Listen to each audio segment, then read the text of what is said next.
जय हिंद जय शिवराय. मी स्वराज्य शिलेदार. 2025 अनेक वर्षापासून महानगरपालिकेचं, नगरपंचायतचं, ग्रामपंचायतचं इलेक्शन बाकी होतं.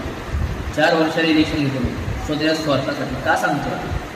आज प्रत्येक उमेदवार कधी ह्या पक्षात, कधी त्या पक्षात, ह्या तिकीटसाठी त्या तिकीटसाठी लाचारीगिरी करतो, तिकीट मिळावी म्हणून.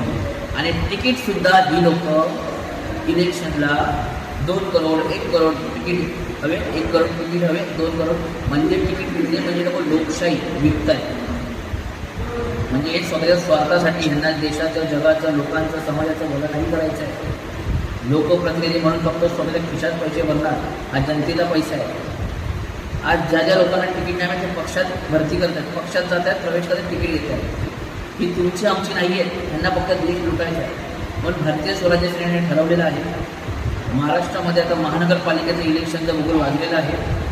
तर भारतीय स्वराज्य सेनेच्या माध्यमातून खरोखर ज्याला देशसेवा करायची, ज्याला नोकर म्हणून देशसेवा करायची, गोरगरिबांचं, अपंगांचं, सामान्य माणसाचं, सगळ्या आजूबाजूच्या समाजाचं भलं करायचं असेल, मग तो गरीब असला तरी चालेल, तो पैशावाला असला तरी तो प्रामाणिक पाहिजे, त्याला भारतीय स्वराज्य सेनेकडनं निवडणुकीची तिकीट दिली जाणार आहे.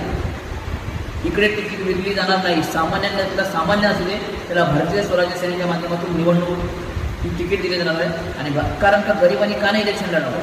सामान्य माणसांनी सुद्धा इलेक्शन हरला तरी चालेल, पण भारतीय स्वराज्य सेनेच्या माध्यमातून आम्ही तिकीट देणार आहोत. निवडणुकीला बिनधास्त उतरा, गरिबांनी सुद्धा निवडणूक लढावी आणि जिंकून अनाथ अपंग सगळ्यांचं भलं करावं. पुन्हा सांगेन, महाराष्ट्रामध्ये नगराध्यक्ष असो या आता महानगरपालिकेचं इलेक्शन असो, ठाणा जिल्हा, पालघर जिल्हा, कुठेही भारतीय स्वराज्य सेनेच्या माध्यमातून आम्ही तिकीट देणार आहोत. ज्याला कोणाला निवडणूक लढवायची आहे, जो प्रामाणिक असेल त्याला नक्कीच तिकीट दिली जाईल. तुम्ही भारतीय स्वराज्य सेनेच्या बोर्ड नंबरवर संपर्क करा, 9833321416, 9833321416 या बोर्ड नंबरला संपर्क करा. नक्कीच तुमचा विचार केला जाईल आणि उमेदवार म्हणून तुम्हाला तिकीट दिले जाईल. जय हिंद जय शिवराय. वेळ कमी आहे, रात्र वैरायची आहे, लढायचं आहे आणि लढून पुन्हा यांची अवकात दाखवायची आहे. नक्की संपर्क करा.